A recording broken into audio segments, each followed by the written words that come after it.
from the property tax situation. It's very important given how that's pinched so many homeowners, particularly our senior citizens who have their homes paid off and they bought it 30 years ago for a certain amount. Now they're being told it's worth so much more and they have to pony up more and more money. It's almost like they have to pay rent to the government just to be able to enjoy their property. And that's wrong. And we need to do something about it. You pay off the mortgage, yet you still don't own the dirt. Governor Ron DeSantis moves to end what he calls government rent, the property tax. As we move through the final weeks of 2025, the economic landscape for the American homeowner has reached a point of systemic failure. For decades, the dream of property ownership has been clouded by a lingering shadow, an annual tribute paid to the state that never truly ends. In Florida, Governor Ron DeSantis has identified this as a grave ethical violation of the social contract. The rising tide of inflation, coupled with skyrocketing property valuations, has turned the family home into a liability for many. Families who have spent 30 years laboring to clear their titles find themselves facing a new kind of financial conditioning. They are realizing that their ownership is merely a lease from the government, one that can be terminated if the annual tribute is not met. The atmosphere in Tallahassee is tense as the administration prepares to dismantle this long-standing fiscal burden, aiming to provide permanent relief to those who have built the state's foundation. On December 10, the governor unveiled a bold blueprint for the 2026-2027 fiscal year. Seated behind the state's seal, a symbol of authority and tradition, DeSantis proposed a budget that sets aside $300 million specifically for homestead property relief. This is not merely a policy shift, it is a fundamental strike against the idea of state-managed living. The governor argues that property taxes are a systemic barrier to true independence. He points to the senior citizens of Florida, men and women who have retired on fixed incomes, only to find themselves priced out of the very homes they built. The governor's tone is measured but unyielding. He describes the current system as a mechanism that forces residents to rent their own property from the government in perpetuity. This proposal seeks to neutralize that threat, ensuring that a home remains a sanctuary, not a source of constant economic anxiety. Consider the reality of the current legal framework.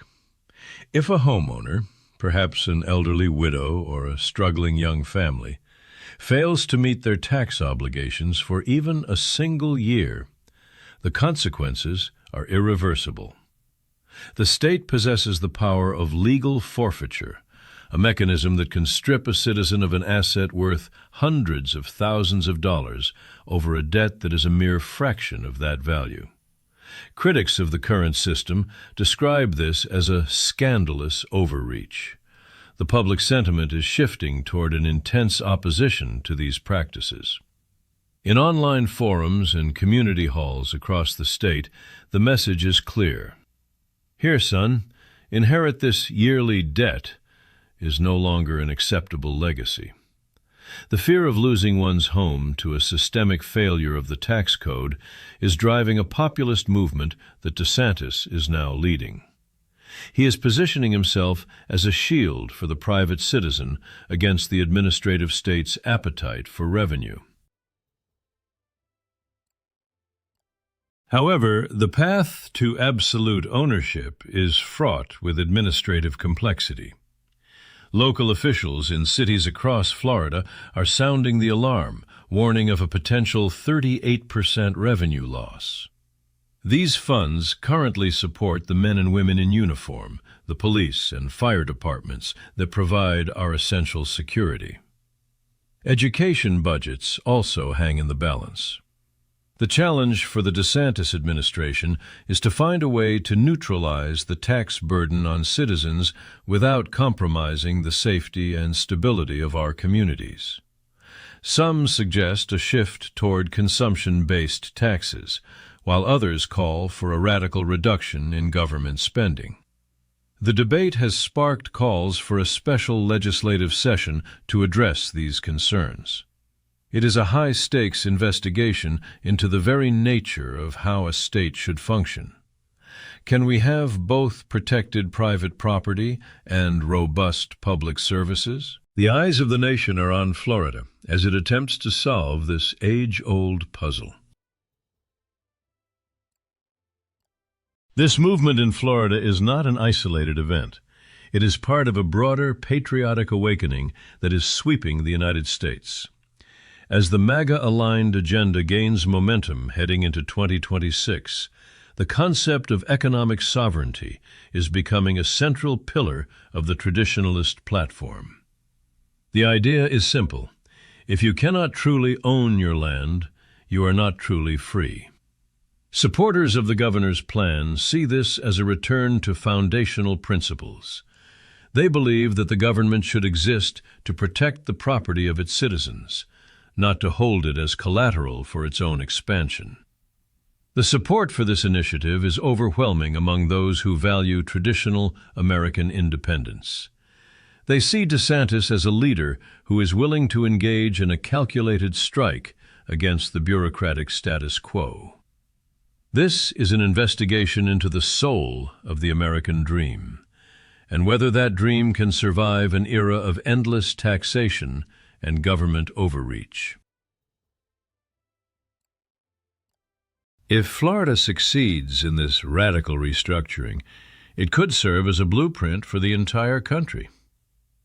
Imagine a United States where the threat of losing your home to the tax collector is neutralized nationwide. This would represent one of the most significant shifts in American law since the founding era.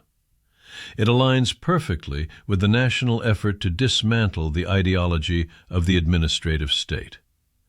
The political fallout would be massive, forcing every state in the Union to justify their own tax structures.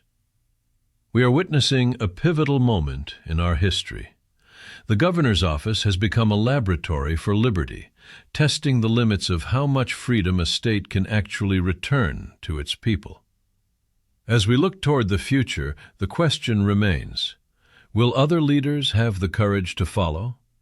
Or will the intense opposition from local bureaucracies successfully block this path to permanent relief? The investigation continues. In the final analysis, the battle over property taxes is about more than just numbers on a ledger. It is about the sacred nature of the home. It is about the right of a citizen to labor, to build, and to pass on their heritage without the state standing at the door demanding a share of what has already been earned. Governor DeSantis has drawn a line in the sand. He has challenged the notion that the government is a permanent landlord. Whether this results in a total victory for homeowners or a complex compromise, the conversation has changed forever. The citizens of Florida, and indeed all Americans, are now asking why they should accept a system that treats their private property as a source of perpetual debt. As we watch this story unfold, we are reminded that the price of liberty is eternal vigilance. The fight for the home is the fight for the heart of the nation.